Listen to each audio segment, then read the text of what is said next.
MSW Media. So yeah, now it's clean up on aisle 45 time. And for a long while yet, it is going to be clean up on aisle 45. Hey, everybody. Welcome to episode 252 of Clean Up on Aisle 45. It's funny that we just keep count. It could be 1,000 or 5. It's 252. It's Wednesday, November 19th, 2025. We launched this podcast January 20th of 2021 when Biden took office because we were going to go over the 4 years of cleaning up what Trump had done. And then, bam, he got elected again. And now we're on episode 252. There were only supposed to be, there weren't supposed to be this many.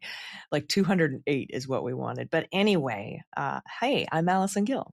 Well, we got a lot of cleaning up to do, especially after this administration, AG. What's up, everybody? It's Harry Dunn. And yeah, like as usual, as expected, we got a lot to cover up today and try to clean up today, including the revival of the Fulton County RICO indictment against Trump's co-conspirators for their attempts to overturn the 2020 election, plus a new pardon for Trump and guess who? A January 6th defendant for unrelated crimes. Yeah, so all of those January 6th defendants that were trying to tie all their other crimes in with their pardon and the courts were saying no. Well, Trump has pardoned somebody for an unrelated weapons charge, and we'll talk about that. We also have another referral for criminal mortgage fraud, this time for Eric Swalwell. And by the way, we just got a filing from New York Attorney General Letitia James trying to dismiss her mortgage fraud case brought by Lindsay Halligan for outrageous government misconduct. And it's all the same arguments that we've already heard before, but she's filed that motion now. And also, we have a revelation that Bill Pulte was under investigation for how he obtained the mortgage documents for Letitia James and Lisa Cook and all that. Yeah, what a scumbag. Yeah, just a real piece of work. And we're going to talk about all of that. But first, we need to take a second to thank our patrons. We've got some new patrons, including Harold Herring, Donna DB, Jackie Oh No Eek, Marika Thomas, and Hope Jones. Thank you for joining the fam. We really appreciate you supporting independent media. We love that. And then our Hall of Fame shout-outs go to Karen Sherman, Maria Tovar, Joan Qualls, January 20 Baby, Artemis's Wolf, Cliff Cash has joined. Woo. Thank you, Cliff. Rose Flaherty, Mr. Half Speed, and of course, the old standby, our old favorite friend. Please don't read this on the pod. We don't need a call out. Thanks for what you do. Well, yes, we do. Thank you. Thank you, everyone, for being patrons. If you want to sign up and become a patron, get these episodes ad-free and early and support us here at Clean Up on Aisle 45, you can do that by going to patreon.com/aisle45pod, AISLE 45POD. We could not do this show without you. And I am deep in the planning phases of our next gala, our next patron gala. I'm thinking we usually have them in DC. I'm thinking a little more central. Maybe we should do it in Chicago this time. So I'm planning it out. I'm deep in the throes of planning. So everybody stay tuned for that. And then of course, we aren't, I don't think we're going to have a happy hour call this month because of Thanksgiving. But we'll figure something out. I promise. We won't leave you in the lurch. You'll get we'll send you some nice messages or something. We'll definitely do something special. You'll get your monthly Zoom call happy hour Q&A fix for patrons. So thank you again for signing up. So Harry, what is up with you? Where are you headed next? I know you just got back from Omaha. How's Pores and Perspectives going over on?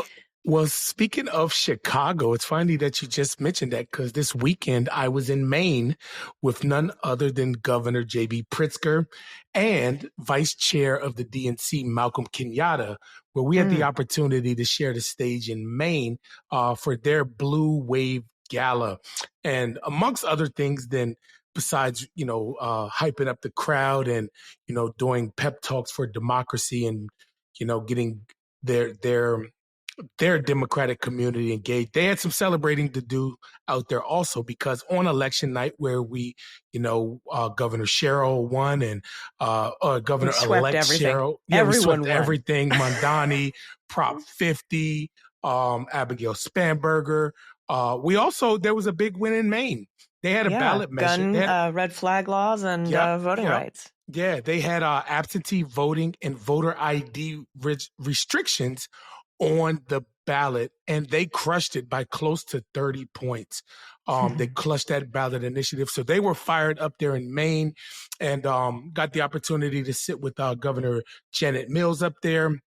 And I was very impressed with J.B. Pritzker, as a lot of us have been, just him meeting this moment and pushing back against everything that the Trump administration is attempting to do, and just basically just showing up and meeting the moment. So I was happy to be up there with them and so many people from the Maine community, the state of Maine, and just their delegation. They are fired up. And I had a great lobster roll, which was fantastic, with extra drawn melted butter. It was so good.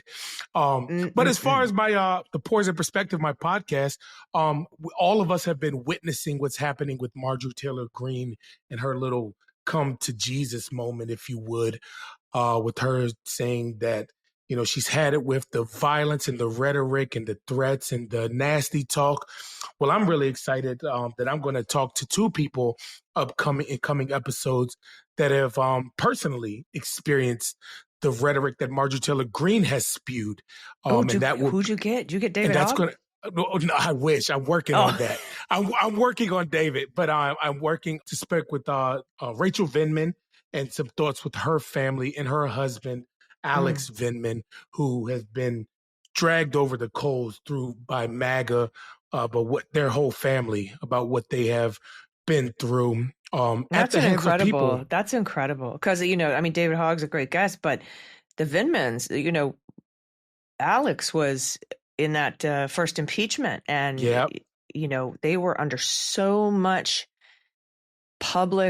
public attacks because because the Trump administration went after them so hard. That's going to be an incredible interview. So that one, and following that, it's going to be Fred Guttenberg, whose daughter was killed in the shooting, and shootings who people like Marjorie Taylor Greene said that those victims were crisis actors. Right. So definitely excited to talk to those individuals about their thoughts about, Marge's revelations. And, listen, leopards don't change their spots, but is there room for forgiveness? I don't know. I'm curious to see. Hey, if she wants to vote for Democrats, that's cool, but I don't like her. Correct. and I think that's my stance, but I'm curious to see how other people's stances are. And let's see, will she, hey, have you changed, Marge? Well, how about pressure Mike Johnson to put the January 6th plaque up? What are your thoughts on that? So yeah, or if she's apologizing on her retribution tour for her nasty talk, then she needs to apologize for January 6th and her role in the insurrection. That's what I'm listening for. And if she does that, I probably still wouldn't have her on any of my podcasts to talk to her. Still don't like her, right? Yeah. But I'd be like, all right, fair play to the queen. I'd be like, all right, that's good. I hope you have a great, time voting for Democrats then, right? Is that what you're going to do? But yeah, she has a lot of people to apologize to, and a lot more to do besides just go out there and release the Epstein files and blah, blah, blah. She's got a lot more work to do before I even come close to entertaining any other BS she has to say, because like I said, leopards do not change their spot. She is who she is. So insurrectionists do not change their spots. Hello. Especially leopards who eat their own faces. But that's just my 2 cents. She's she's a horrible person. Yep. She's trying to run for higher office, and that's why she's got to pivot to appeal to independents and people down the middle of the road and the old bell curve. Yep. So yeah, she's on a bell curve tour toward the middle, and it's kind of obvious. But in addition to, before we launch into the headlines that we talked about, I just wanted to tell you that Letitia James did file her motion to dismiss the mortgage fraud charges against her based on outrageous government conduct. And it's kind of everything that we've been talking about, Trump putting out his direct message to Pam Bondi that was supposed to be a private message, but was sent out on the public social media sphere, telling her, hurry up and indict, and we have to bring these people to justice. And then, just kind of all of the sort of vindictive-y and selective-y prosecution type stuff. But they're calling for outrageous government conduct. And she goes through that. We're going to talk about that in a little more detail on the Unjustified podcast this weekend.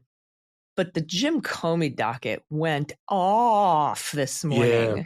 Holy cow. I did a whole 30-minute discussion about, I've never read a ruling like this before at least in the 8 years I've been covering the courts sort of as a hobby. But I have to tell you what the judge had to say. The best part of this whole thing, and you can listen to me and Adam Klasfeld discuss it if you go to my Substack, MuellerSheWrote.com. You can watch that interview, and Andy McCabe and I are going to cover it in really, really good legal detail on Unjustified this weekend.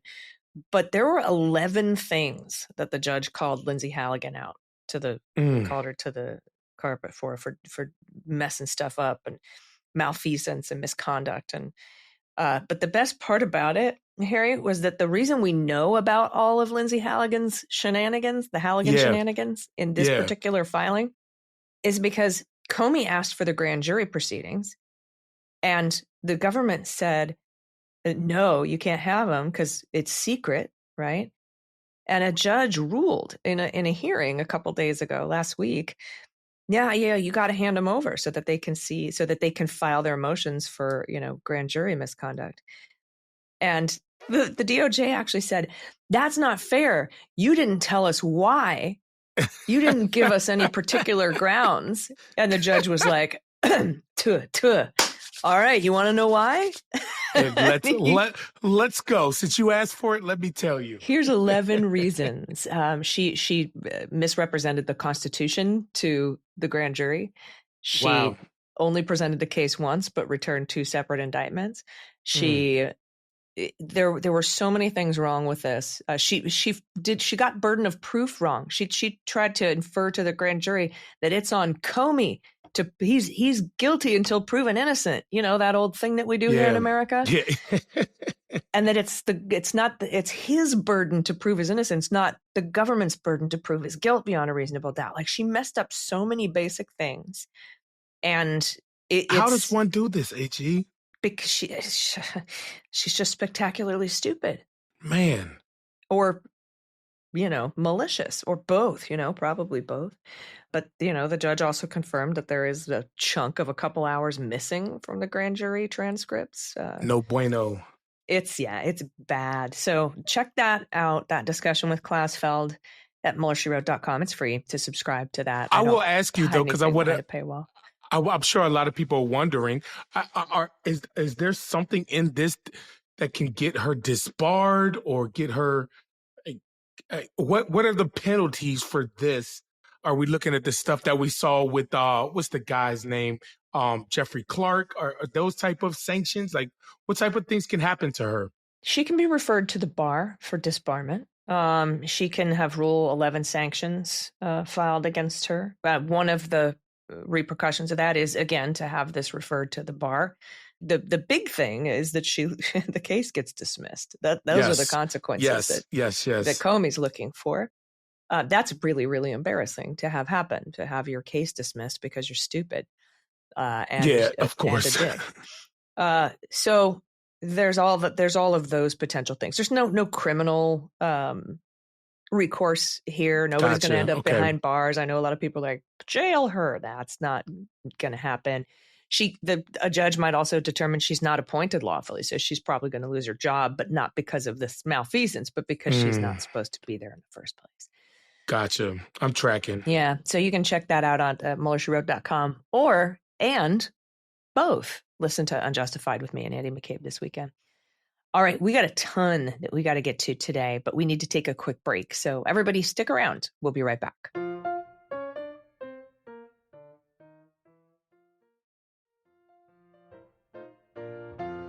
All right, everybody, welcome back. Okay, now let's turn to some headlines from this past week. All right, this is from Politico. Donald Trump has for the second time, pardoned Dan Wilson, a militia member who joined the Capitol riot on January 6, 2021, and was also convicted of illegally possessing firearms in his Kentucky home. Trump had already erased Wilson's felony conviction for his role in the riot when he issued his inauguration day full blanket pardons for all participants in the attack. But Wilson was one of a handful of January 6 defendants who remained incarcerated for other federal crimes. He was due to be released from prison in 2028. Yeah, Trump's new full and unconditional pardon, dated November 14th, just a few days ago, explicitly references Wilson's firearms case, which ended with him pleading guilty to 2 felony gun offenses. Wilson, who has identified himself as a member of the Oath Keepers and Gray Ghost Partisan Rangers militia, whatever that is, some other racist organization, had also pled guilty for his conduct on January 6th, which included a charge of conspiring to impede or injure a federal officer. U.S. District Judge Dabney Friedrich, a Trump appointee, sentenced Wilson to 5 years in prison, a sentence that began shortly before Trump took office. Quote, Dan Wilson is a good man. After more than 7 months of unjustified imprisonment, he is relieved to be home with his loved ones. That's what Wilson's attorneys said, George Pallas and Carol Stewart. And they said this in a statement to Politico. Quote, this act of mercy not only restores his freedom, but also shines a light on the overreach that has divided this nation. Okay. The overreach? Illegal guns? Like, what's the overreach? Whatever. In February, the Trump administration argued that Trump's pardon did not cover. This is the Trump's own administration saying that his pardon did not cover Wilson's firearms conviction, saying it was unrelated to the January 6th attack. But within weeks, the Justice Department, of course, reversed course, saying it had reconsidered and believed the pardon should apply to Wilson's gun crimes because they were discovered during an FBI search related to the riot. Now, Judge Friedrich, again, Trump appointee, sharply rejected that position, saying it had stretched the bounds of Trump's pardon too far. She noted Justice Department had taken inconsistent positions in other cases across the country. You and I have talked about this a lot. Like if they would just pick a side and stick to it. Trump, she said, could always issue a second pardon to cover the firearms offenses if he really wanted to. An appeals court later backed her up, requiring Wilson to remain in prison while he appealed Friedrich's ruling. A White House official, speaking on condition of anonymity to describe the reasoning behind the pardon, said the discovery of unauthorized firearms would not have happened without the broader January 6th investigation. The Justice Department has opposed efforts by another January 6th defendant David Daniel, to make an identical argument after the FBI discovered child pornography on his computer during the January 6th related search. The White House official emphasized that Wilson's pardon was specific to his circumstances and not meant to apply beyond his individual case. Daniel is slated to go on trial later this year and is still fighting to apply Trump's original pardon to the charge. Man. So this administration's effort to expand Trump's original pardon to cover a wide range of crimes unrelated to January 6th tested the legal boundaries of the pardon power itself in unprecedented ways. A judge in Florida released January 6th defendant Jeremy Brown, also an Oath Keeper, from a 7-year sentence after his attorneys and the Justice Department claimed the January 6th pardon covered Brown's unrelated conviction for illegally possessing classified information and hand grenades.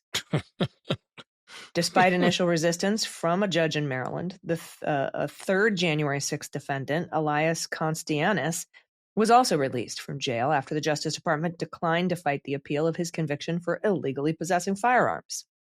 Yeah, notably, the Justice Department refused to argue that Trump's pardon extended to a criminal charge related to the discovery of child pornography on the computer of a January 6th defendant in North Carolina, even though the material was discovered during the execution of a search warrant related to the attack. An appeals court in California is still weighing a bid by January 6th defendant Benjamin Martin to extend the pardon to cover his own firearm convictions. But the court agreed to allow Martin to remain out of prison while his appeal is pending. Yeah, I hope that the California case for this unrelated crime to January 6th, to the pardon, firearms charge. Yeah. I hope California makes a different decision. I hope the Ninth Circuit makes a different decision. And when you have conflicting appeals court decisions, then the Supreme Court has to step in. I'd be interested to see what the Supreme Court has to say about this broad expansion of the pardon power, though I have a feeling I know how they might rule. What makes you think that way, AG? I don't know. By broadly expanding immunity for the president of the United States. They have precedent in that? God. Now, another January 6th defendant, Edward Kelly, was recently sentenced to life in prison for conspiring to kill the officers and FBI agents who investigated his involvement in January 6th. Kelly had contended Trump's pardon covered his conspiracy charge, but the DOJ opposed him. So again, it's just we oppose sometimes we don't, and we're just going to kind of make child pornography, no. Gun charges, yeah, that's pardonable. Trying to kill FBI guy, no. Like they're just sort of making these decisions based on what they think good crimes and bad crimes are, instead of just crimes. It's kind of like Megyn Kelly drawing a distinction between a 5-year-old and a 15-year-old when talking about child rape when they are all children. Like, I just can't. Unbelievable. So anyway, that's we've got another pardon for unrelated crimes, but because this guy was found with those illegal firearms when they searched his home pursuant to the January 6th investigation. All right, thanks for that, everybody. We've got big news down in Fulton County, but it might not be long for this world, that case from originally brought by Fani Willis, the Fulton County DA. And we'll talk about that in just a minute. But first, we have to take another quick break, so stick around. We'll be right back.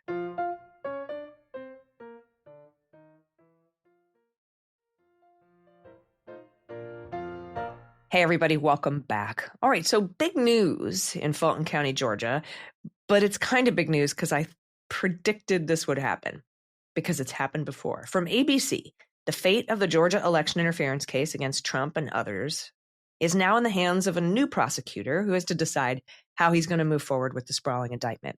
After the courts removed Fani Willis over an appearance of impropriety created by a romantic relationship with the special prosecutor, Nathan Wade, she had chosen the special prosecutor to lead the case, and then she had a romantic relationship with him.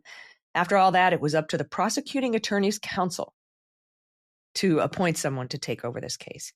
Counsel Executive Director Pete Skandalakis said on Friday that he's going to handle the case himself after he was unable to find anybody else willing to do it. And if Skandalakis sounds familiar, if that whole sentence sounds familiar, Harry, I just want to take you back in time to one Georgia Senator Burt Jones, who was also a fraudulent elector. And Fani Willis was disqualified from prosecuting Burt Jones because Fani Willis had held a fundraiser for his Georgia Senate opponent, a Democrat. And that's a reasonable reason to disqualify somebody from prosecuting the case. So it went to this, what was it called? The Prosecuting Attorney's Council. And Pete Skandalakis said he tried to find some other DA like Cobb County or Coffee County, but nobody would want to do it. That's probably not true. So he, at the very last moment of the deadline to transfer the case, took the case himself and then promptly torpedoed it. That's what I'm worried about happening here. Sounds like you're on to something there, AG. The indictment against Trump and 18 others was returned by a grand jury in August of 2023 and uses the state's anti-racketeering law to allege a wide-ranging conspiracy to illegally overturn Trump's narrow loss to Democrat Joe Biden in Georgia. Here are some things to know about the Skandalakis and what might come for this next prosecution.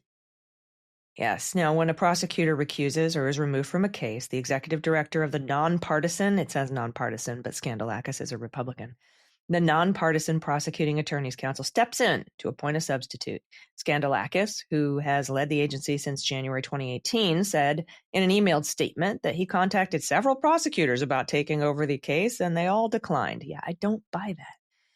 The judge overseeing the case had said that if a new prosecutor wasn't appointed by Friday, he would dismiss the case. So Skandalakis said that while he could have easily let the judge deadline pass without appointing anyone and allowed the case to be dismissed, he didn't believe that to be the right course of action. Of course, I want to take it up myself and kill it myself with my bare hands. Exactly. He acknowledged that he had not had a chance to fully review the case, having only received from Willis's office 101 boxes of documents and an 8 terabyte hard drive with the full investigative file. Appointing him. Yeah, exactly. Right. Appointing himself to the case, he said, will allow me to complete a comprehensive review and make an informed decision regarding on how best to proceed. Prior to his time at the council, Skandalakis spent about 25 years as an elected Republican district attorney for the Coweta Judicial Circuit southwest of Atlanta. But former Gwinnett County District Attorney Danny Porter, who has known Skandalakis for more than 40 years, said they shared the philosophy that the district's attorney office should be nonpartisan. Quote, I wouldn't put too much weight on the fact that he ran as a Republican, Porter said. Well, I disagree with you, sir. Quote, I feel certain he's going to do what he said he's going to do and give it a fair and transparent review and come to conclusions based on the law and the facts. No, he won't, because Burt Jones was guilty AF and you just let that case go. Skandalakis is no stranger to sensitive, high-profile cases. He took the investigation into the June 2020 shooting death of Rayshard Brooks, a black man, by a white police officer after Willis recused her office from the case. He ultimately decided that the two officers had acted reasonably and declined to pursue charges. Man, this guy gobbles up a bunch of cases brought by black district attorneys. Mm-hmm. He gobbles them up and dismisses them, doesn't he? It appears that way. Skandalakis will continue to review the case file to decide how he wants to proceed. The judge has set a December 1st status hearing and said that the prosecution should be prepared to say at that time whether it intends to seek a new indictment in the case.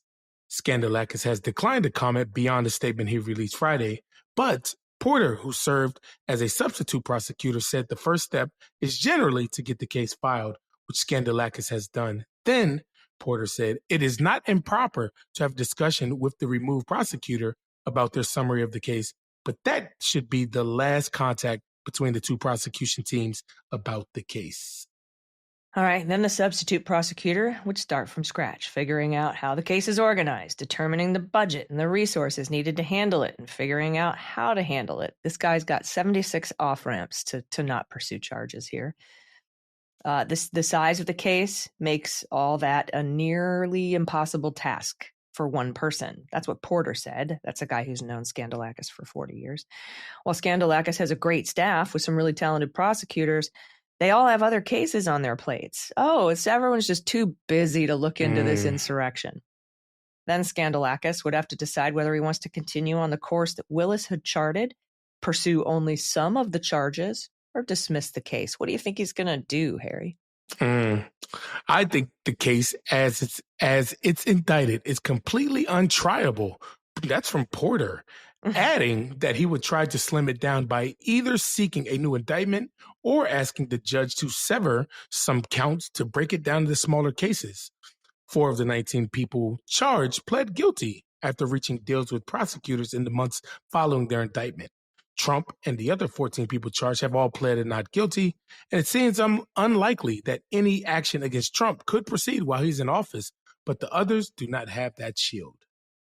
I think this is going to go away. If Skandalakis's long history of taking up cases and dismissing them is any kind of an indicator if past is precedent. And, I think when we talk about breaking these down into simpler charges, some think, well, maybe he could break these out and just charge, instead of RICO, maybe he could just charge everybody with, falsifying documents and things like that. And then, get everybody out on probation, but I don't even think he's going to go that far. I don't think he's going to lift a finger to take this case anywhere. That's just my personal opinion. I haven't known Skandalakis for 40 years, like Mr. Porter, who thinks this case is untriable. But just looking at his record, of taking up these cases where it doesn't pass the smell test, huh? Where elected district attorneys have recused themselves for one reason or another or have been disqualified and then dismissing these cases. It just seems like that's the way it's going to go. I don't even think it's just that. I'm going to take it a step further, and maybe this is me wearing an aluminum foil hat, but I think that Scandalakis is, going to give this information to Trump, the Trump administration, about what they were seeking and what all the information. And you know what? Now Trump and his administration is going to go after Fani and everybody who worked on this case, just as he's been doing with Letitia James and Eric Swalwell. So is Fani Willis next on the hit list? And I hate to say that, but not in the terms of violence, but is the she political next? Appointee? Yeah. Yep. DOJ weaponization hit list. Yes. Yeah. Oh, yes. Weaponization hit list. So is that next? I mean, Scandalakis, he's a Republican. Oh, yeah. He's definitely talking to the Republicans about it. So I don't put anything past them at all. Yeah. And we're going to talk a little bit about the Swalwell. You mentioned Eric Swalwell, New York Attorney General Letitia James. We're going to talk a little bit about that and the new criminal referral put in against Eric Swalwell, and of course there an investigation in Fannie Mae against what Bill Pulte was doing, and that they fired pretty much all of those ethics investigators and people in the Inspector General's office. So I definitely want to cover all that, but we need to take another break. So everybody, oh wait. I wanted to tell you, I just got some breaking news, Harry. I wanted to tell you about this. What we got? On Monday, I read that Judge McAfee, the judge in the old Fani Willis RICO case, he got right to work. Fulton County Superior Court Judge Scott McAfee has officially dropped 3 charges out of the dozens in Georgia's election interference case against Trump and others. This was expected. On Friday, McAfee ordered 14, 15, and 27, those counts, conspiracy and criminal attempt to file false documents and filing false documents, respectively. He dismissed those. Trump had been charged with 2 of those counts, and McAfee had signaled in September of 2024, this is why I was expecting this, that he wanted to remove those charges, arguing that they lie beyond the state's jurisdiction.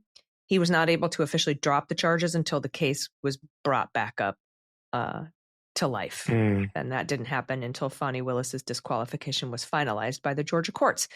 So we were expecting him to drop these 3 charges. Of course. And we will continue to keep an eye on this, but I don't think it's long for this world. I don't.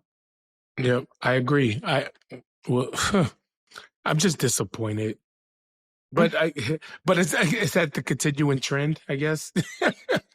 Yeah, most people have are upset with the fact that there was never any accountability for January 6th. Yeah. And that all the accountability that was had has been pardoned away. So pardon it away. Yeah. Yep.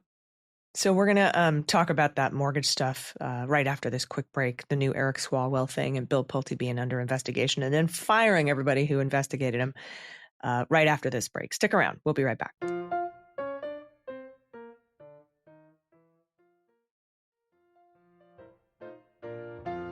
All right, everybody, welcome back. So there's no Rudy news, but we got some more important news to talk about, though.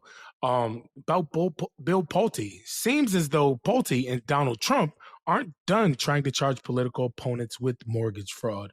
From the Post, Bill Pulte, the Trump administration's top housing financial official, has referred a 4th Democrat, Representative Eric Swalwell, to the Justice Department over allegations of fraud, according to 2 people familiar with the matter who spoke on the condition of anonymity to describe confidential proceedings.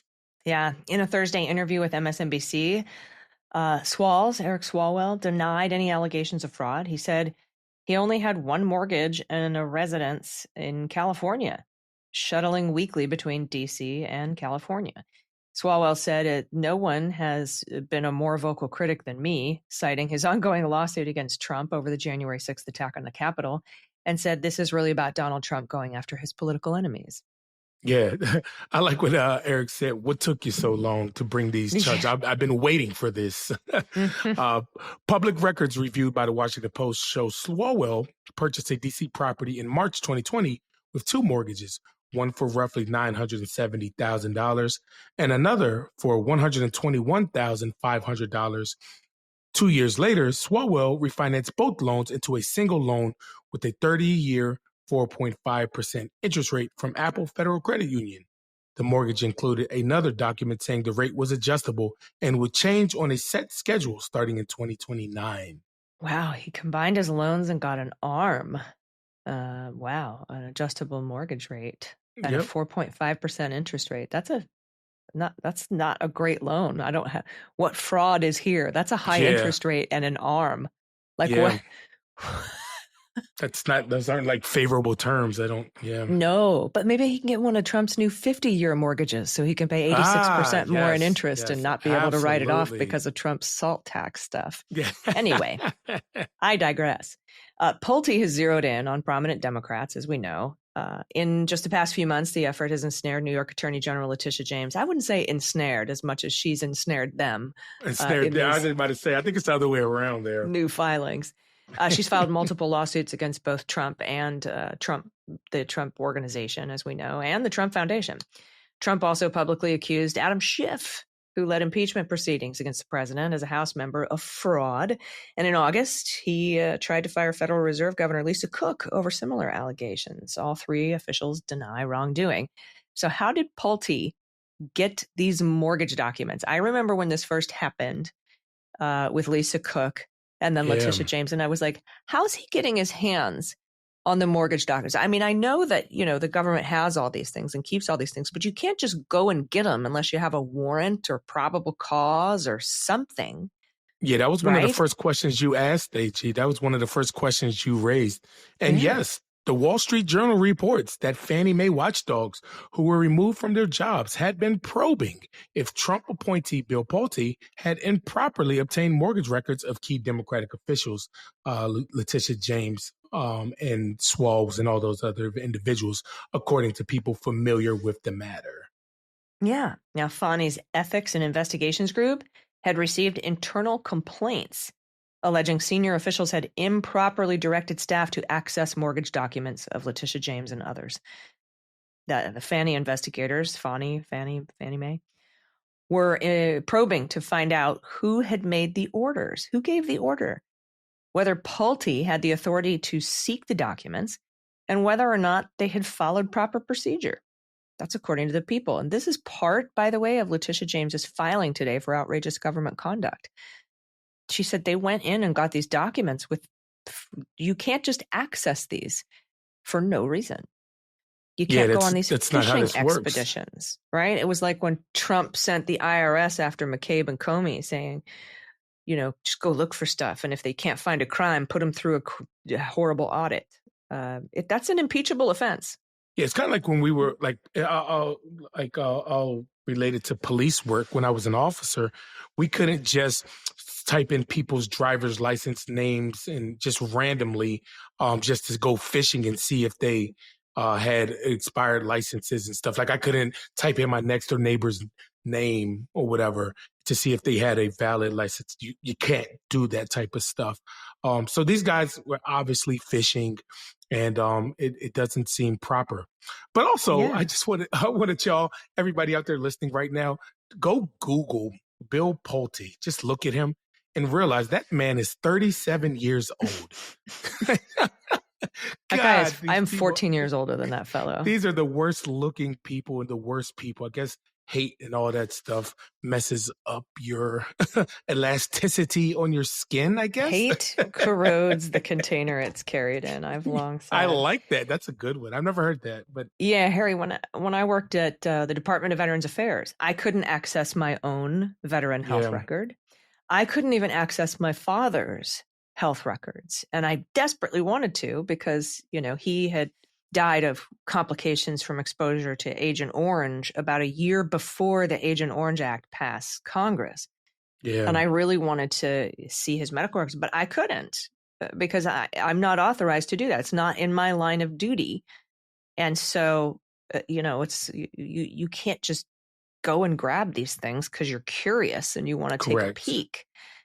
And you know what, Harry? I did not look at my own or my father's or anybody that I know personally's medical records because it's against the rules. And even though you had access to it, you could have, but you can't do it, though. No, you can't. And there's going to be keystroke records for Pulte looking that stuff up. Who got those records? Who accessed them? Yep. Like if I had looked up my own employee file or my own medical record at the VA, they'd be able to know instantly that I had accessed them because I'm on a government computer using government keyboards, and they record those keystrokes. Absolutely. So that information is there if it gets to discovery. If it gets to discovery, I don't think it will because Lindsay Halligan was appointed unlawfully, but if it does, I'd be looking for that. Who accessed those records? And I think Letitia James has a very strong case for getting that information. Again, provided it makes it past Christmas. Yeah. So we'll see. So everybody, thank you so much for listening. Harry, what's up next on your cool itinerary? We talked about some of the people you'll be interviewing, the Vinmans for Pores and Perspectives. When's your next travel sitch? Well, I'm excited to I'll be on the National Mall this weekend. There's an organization with a bunch of people that are Cliff Cash, Cliff removed the regime here on the National Mall in Washington D.C. on Saturday the 22nd. I will be there with a lot of good people. Dropkick Murphys are playing. Dropkick Murphys are playing. Michael Fanone's going to be there. Cliff Cat. A lot of people are going to be there. So that's just going to be an exciting time. But also, I'm looking into going to the Democratic Party. They're having like a convention or something, not the big one, obviously, but a smaller one in L.A. But I will let you know if I am coming out there. AG. I'll come up and meet you. We'll cover it together. I'm figuring it out because I think it's time to relax for the year. I've done a lot of traveling, and let's really get wrapped up because 2026 is going to be a pedal to the metal all year long. So all gas, no brakes. All gas, no brakes. Everybody get ready and rest up because we got work to do. All killer, no filler. All killer, no filler. Yes, indeed.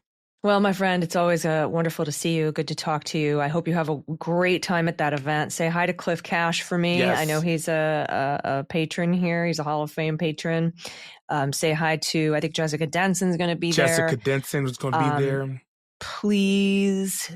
Well, I guess just give a handshake to the Dropkick Murphys lead singer. You don't have to hug him for me. I will hug him. I like them. You hug everybody. I love it. I hug everybody. I'm hugging everybody. You're there with J.B. Pritzker. You make him look like a tiny little man. He's a big guy. He's a little guy. Yeah, but J.B. he was awesome. He's a little guy, But you please have a wonderful time. Please stay safe. And anybody who's in the DMV area, if you're in that area, if you're within a couple hours drive to D.C., go check out these incredible events that are going on this weekend with Flair. Yeah, I think it's going to be great. Get more information if you visit Clifford Cash online and look at what he's posting and things like that, and listen to Jessica Denson. And and by the way, the best part about being a Cleanup on Aisle 45 listener and going to a huge crowded event is that it's real easy to find Harry Dunn in a crowd. So this is true. It reminds me, there was this comedian who's super tall, and he used to talk about how when he went to Times Square for New Year's Eve, that people were meeting at him. People were texting their friends saying, "Meet me at the tall guy." And so he was like a landmark. Meet me at the tall guy. That's true. To meet at. Meet me at the tall guy. Anyway, thank you so much. If you want to become a patron of this show and support us, you can do that at patreon.com/aisle45pod. And we will see you all.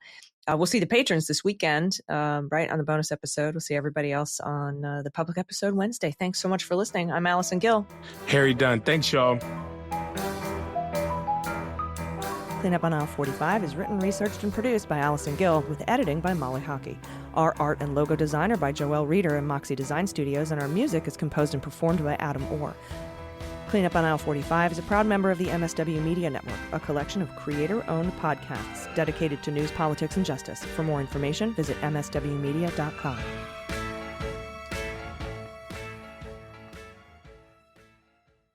MSW Media.